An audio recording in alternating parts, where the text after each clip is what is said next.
Matapos nga pong gumawa ang New York Knicks ng isang malakihang trade ngayong season, nakabuo na rin naman nga sila ng isa nga daw bagong super team. Yan naman ang ating unang aalamin at unang pag-uusapan na susundan ko na rin ang balitang nagkakalat na naman at nag-uumpisa na naman si Klay Thompson sa Golden State Warriors at ang naibalitang bagong shooter na binabalakan nga pong kunin ni Rob Pelinka na tutulong kay LeBron James. Kaya mga idol, tara, halina't simulan na natin yan.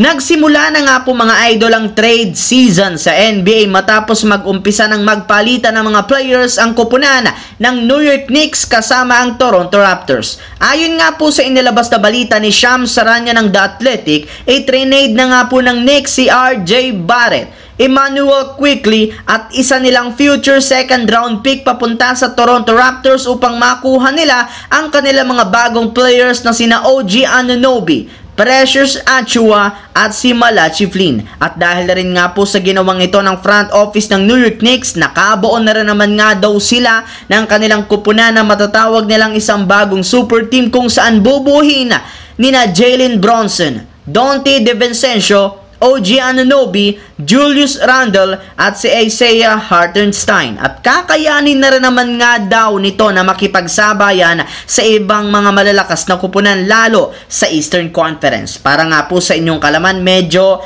inconsistent pa rin naman ang lineup ng Knicks sa kanilang nakalipas na laro sa pagkakaroon nila ng 15 losses bilang ikawalo sa East. At eto nga ang rason bakit sila gumawa ng trade. Samantala, pumunta naman tayo sa ating pangalawang storya dito sa balitang nag-uumpisa na namang magkalat si Klay Thompson sa Golden State Warriors. Kung inyo nga pong matatandaan, medyo nakabawi-bawi na nga sana ng mga nagdaang linggo si Klay Thompson matapos siyang magdala sa Warriors ng at least 20 plus points a game. Ngunit sa kanilang huling tatlong pagkatalo kontra sa mga teams ng Denver Nuggets, Miami Heat at Dallas Mavericks, nagkakalat na naman ito. Sa katunayan, nag-average lamang siya sa kanilang last 3 games ng 8.3 points per game, malayong-malayo sa kanyang dating itinatalang puntos. Pero ang mas nakakadismaya dito, ang nagawa nitong performance laban sa Dallas Mavericks ngayong araw kung saan nakapagtala lamang siya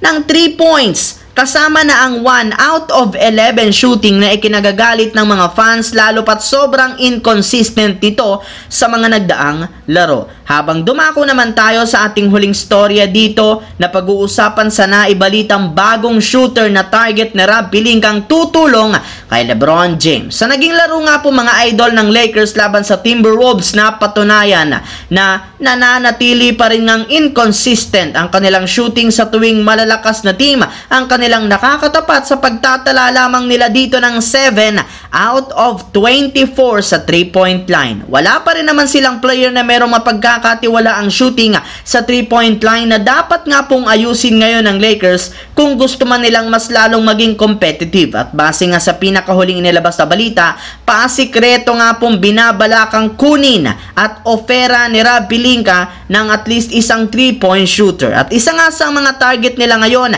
ay si Bojan Bogdanovic na napapagod na rin naman sa Detroit Pistons. Kaya posible na mag-request na ito, at kapag nangyari iyan, dito na nga papasok si Rob Pelinka at oferan ang Detroit Pistons at syempre ang kanilang trade package na sina D'Angelo Russell at Jalen Hood-Schifino. Well, bagamat man 34-year-old na si Bogdanovic, nag-average pa rin ito ng 19 points per game, sapat na upang makabawi at makatulong kay LeBron James. Dagdagan mo pa na meron nga itong 45% shooting na mapapakinabangan ng husto ng Los Angeles Lakers.